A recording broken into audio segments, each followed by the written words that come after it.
Şimdi sadece bir anlığına şunu hayal etmenizi istiyorum. Sadece tek bir çift ayakkabıyı kaybettiğiniz için hayatınızın, ailenizin, hatta bütün dünyanızın bir anda alt üst olduğunu düşünün. Yani çoğumuz için kaybolan bir eşya nedir ki? Sadece can sıkıcı küçük bir detay değil mi? Ama yoksulluğun tam sınırında, o bıçak sırtında yaşayan bir aile için bu kadar basit bir hata bir anda devasa, hayat değiştiren bir krize dönüşebilir.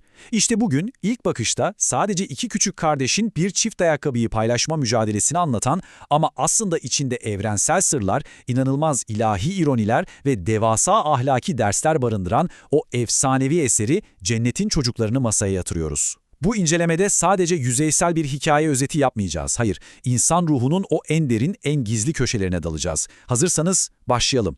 Tamam, doğrudan kalbinden girelim konuya. Gerçekten sadece bir çift ayakkabıyı kaybetmek, kardeşinizin tüm hayatını mahvetmek anlamına gelseydi ne yapardınız? İran'da yaşayan, maddi imkanları sıfıra yakın bir ailenin tam ortasındayız.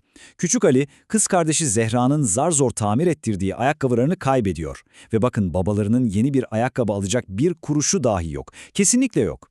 İşte bu noktada ailenin üzerindeki o ağır yükü daha da çekilmez hale getirmemek için bu iki küçük çocuk inanılmaz bir karar alıyorlar. Yetişkinlere tek bir kelime dahi etmeden sadece tek bir çift ayakkabıyı sırayla giymek. Bu öyle ufak bir sır değil. Her gün, her saniye o gencecik omuzlarında taşıyacakları yıkıcı, devasa bir yük.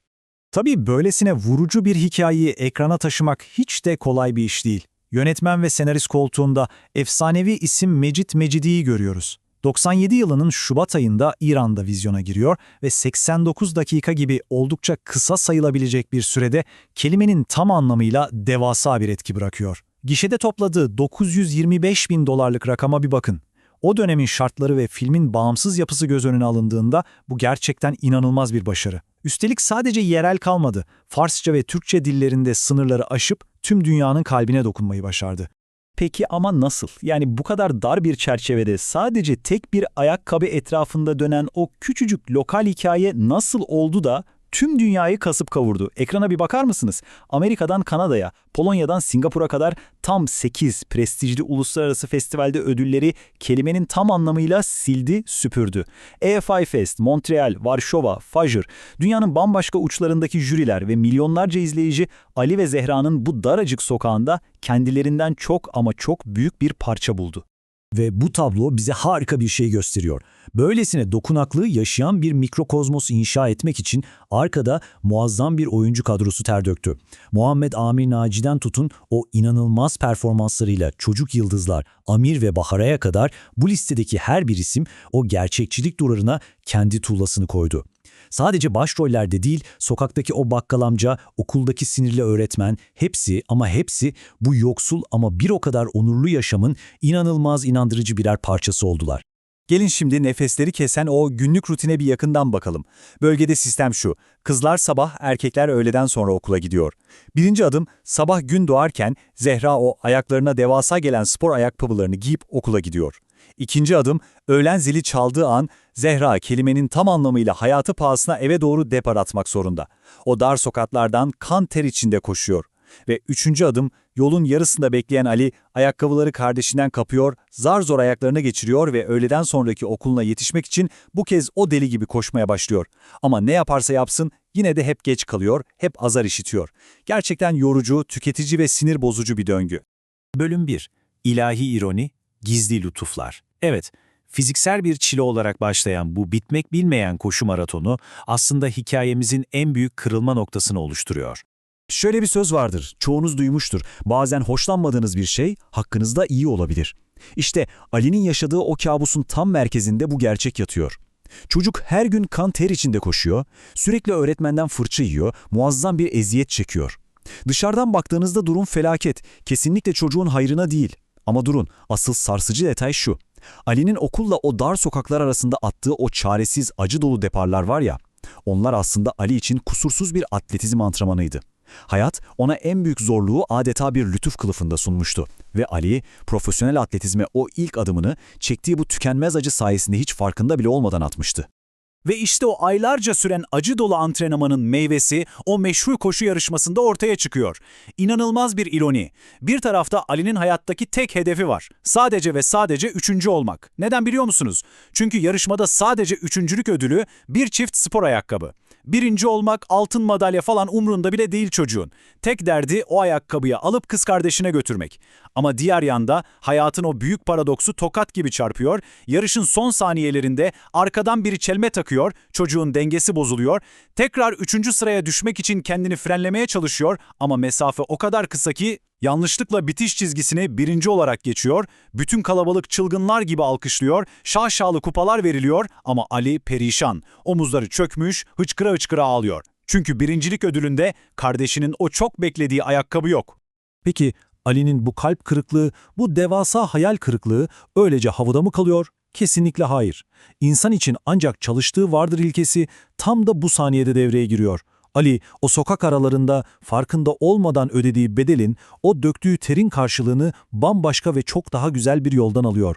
Filmin tam sonunda artık tüm umutların tükendiğini sandığımız o an babanın bisikletiyle eve dönüşünü izliyoruz. O bisikletin sepetinde 2 kutu var.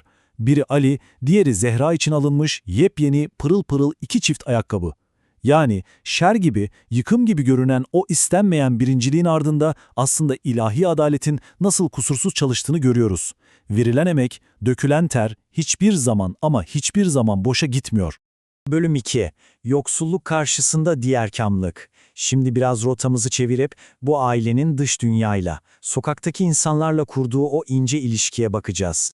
Durumu gördünüz. Evlerinde yiyecek bir lokma, doğru dürüst ekmek yok, babanın sabit bir iş yok, yeni bir ayakkabı alacak güç zaten hayal.